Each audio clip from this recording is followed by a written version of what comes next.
Hey guys, it's Kush here back again with another video. Hope you guys are having a great day. Today I'm going to talk about some Battlefield 1 news. We got an update which is coming out tomorrow for all of us. It is the 13th of December. DICE are releasing a new update for Battlefield 1. This update includes a brand new map, exciting gameplay additions and general fixes and tricks to improve your experience on the battlefield. And above all, we are getting spectator mode as well. More on that later. Let's get started with the highlights of the update. The new map is actually called Giant's Shadow and is based on the Battle of Salé in 1918. With the massive crashed airship casting its shadow onto the battlefield, you can expect fierce combat on the open ground and the riverbanks alongside the railway station. Try out the new support class gadget, the grenade crossbow, and turn the tide with an armored train.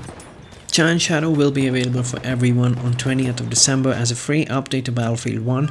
On December 13th, which is tomorrow, Premium Pass owners and players who actually pre-ordered Battlefield 1 can start their 7-day early access of this map. A new spectator mode is also a part of the update. In spectator mode, players will be able to join a live Battlefield 1 match as an observer. Observers can then switch between first-person and third-person camera views of all players on the battlefield. You can get yourself a bird's eye view of the action or use free cam to fly through the map. You can expect an improved usability and flow moving from player to player and switching between the different view modes. Tabletop, player view and free cam are the options. Spectator mode will also be available for the community to create content which includes movable third-person camera, depth of field and various camera filters. So all you artists out there who love creating montages, this is a treat for you. There's also a new custom game option, standard issue rifles known as SIR. With this option toggled on, all classes are granted access to their faction's standard issue rifle and this rifle only. This option can be enabled or disabled with other weapons also and can create a variety of experiences for you. For example, the British Army will be granted access to this SMLE Mk3. These weapons are not equipped with optics and are intended to provide players with gameplay inspired by the World War I trenches. Shotgun balance has been addressed in this update with the primary goal of evening out advantages and disadvantages of each shotgun type.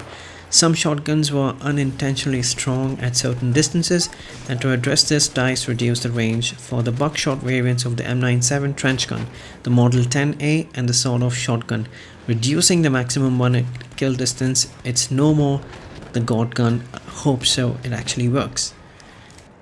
Apart from the shotgun tweaks, we've also modified gameplay aspects like syringe cooldown, sprinting, spawning into a land ship and much more. I'm going to pick up the most relevant, interesting points for this video without taking a lot of your time. So sit back, relax and enjoy. You can also check out the description for this video for a complete detailed patch notes in case I've missed your favorite patch information. To begin with, let's talk about the soldier movement. There was a real stranded feeling with the soldier movement in Battlefield 1. With this patch, they have fixed the inability to sprint out of crouch and prone in certain situations and fixing issues with the toggle zoom. Moving on the vehicle deployment, this update includes some new additional logic to address the problem of spawning as a tanker, pilot or cavalry soldier without your mount. This has happened a million times to me. We have also made some fixes that should prevent the player from getting the incorrect kit when spawning into a vehicle. For example, spawning as a cavalry soldier when spawning into a tank. Previously, the player would be spawned without the vehicle. In the new case, the spawn flow will be aborted and the player will be given a spawn not available message on their screen. Next up is the land ship. Looking at the way the game is played, the land ship is underused in gameplay. We wanted to enhance the role of the tank as a team play vehicle, as well as give additional incentives for tank drivers to pick up and play with the land ship. The biggest change here is the ability to allow teammates to spawn into the land ship directly like they do on the heavy tank today. This will help keep the land ship full of teammates in a way that makes it far more effective vehicle. We've also applied buffs to the driving abilities and the armor of the land ship, making it as more powerful as the heavy tank. So now the land ship and the heavy tank have the equal amount of armor, which makes the land ship much more powerful than compared to previously. Some quick points for you to note is the Tango Wear now does increase damage from 120 to 150 to 160 to 180. Changes on both the land ship and the tank hunter. Damage on its plane is virtually unchanged. They have reduced the stationary AA range gun from 400 meters to 334 meters, so now you cannot actually shoot with this AA gun range far long. Moving on to the weapons, shotgun balance has been addressed in this update with the primary goal of evening out advantages and disadvantages of each type of shotgun. Like I said earlier, we noticed that some shotguns were unintentionally strong at certain distances. Most obvious was the Model 10A Hunter, the factory version, which could kill a full health target at long range. For a shotgun, that was really ridiculous. Players were naturally preferring these shotguns over others. To prevent this, we reduced the range for the buckshot variants of the M97 Trunch Gun, Model 10A Hunter and the sawed-off shotgun, reducing the maximum one-hit kill distance. To make the M97 Trunch Gun much more attractive, we added an extra pellet to all variants and slightly improved the damage drop-off for the sweeper variant. They've increased the accuracy of the 12G automatic to allow users to make use of its high rate of fire much more effectively. Tweaked crosshairs will make it much more easier to land your damage consistently for all shotguns. LMGs also have been buffed here. There have been adjustments made to the LMGs, and actually the performance now is much more consistent at close range to medium range. We tweaked how much inaccuracy you get when you start firing an LMG aimed. Previously, optical configurations had a significant advantage over the rest unless a bipod was used, but now the accuracy for the second shot is the same for all variants across the LMGs and just slightly above the level previously held by the optic setups. Using a bipod will still give you a significant boost to your accuracy while firing. A slight change has made to the bayonets as well. Bayonets players may now bayonet charge while reloading or when out of ammo with their weapon. The reload will be aborted if the player still has rounds in the magazine. If the weapon is empty, the reload will restart automatically at the end of the charge. Flares are no longer going to set players on fire immediately after firing them while looking down. This has happened a million times to me. I play a lot with the scout class and flares is my go-to gadget. I've actually put myself on fire several times, so glad this thing has been fixed. I've also fixed the Martini Henry, dealing too much damage to most body parts. It is now affected by 0.9 multiplier to the lower torso and upper arms and a 0.75 multiplier to the legs and forearms. The Martini Henry also now resupplies 5 bullets at one time. Increased Hellregal first shot recoil multiplier from 1.8 to 2.0. The sawed-off shotgun now resupplies 4 rounds at one time. The Huot Lewis M1901 and the bar minimum damage increased from 21 all the way to 23. That's a good buff for the weapon.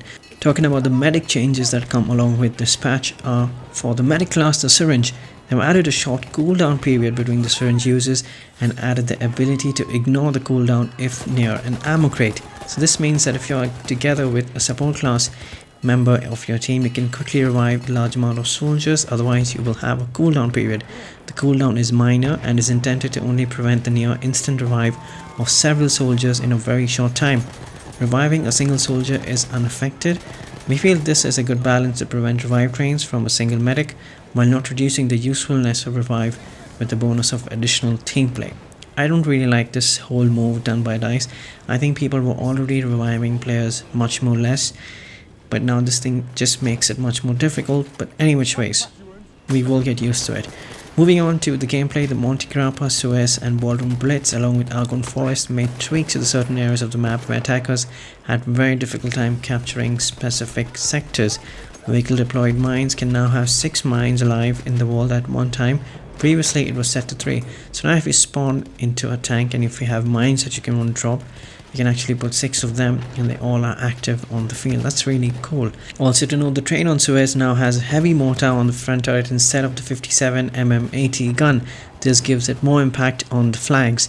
Wrecked airship parts left behind by a destroyed airship would no longer occasionally kill soldiers. DICE have died so many times because of that. Defenders will no longer get a behemoth on a new level if attackers are on their last battalion. Fixed an issue where the player was not being awarded score for capturing a conquest point after exiting and re-entering the captured area. This has happened to me as well. They've also added more spawn variations to the sea flag in Conquest on Empire's Edge. Soldiers can no longer enter the tower on Ballroom Blitz after it has been destroyed. Grenade throws will no longer be cancelled by pressing zoom while holding the grenade button. Instead, they can be cancelled with the reload. The mortar can no longer be deployed in bushes. Thank you. Campers, you're dead. Rifle grenades have a delay after firing. Thank you. No more spamming this crap. That's it for me. Thanks for watching. Stay tuned as well.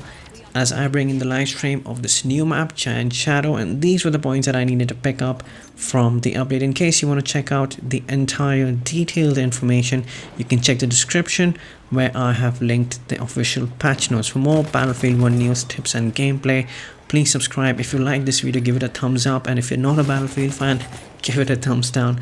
I'll see you guys in the next one, and make sure to stay tuned tomorrow as we bring in brand new map, Giant Shadow.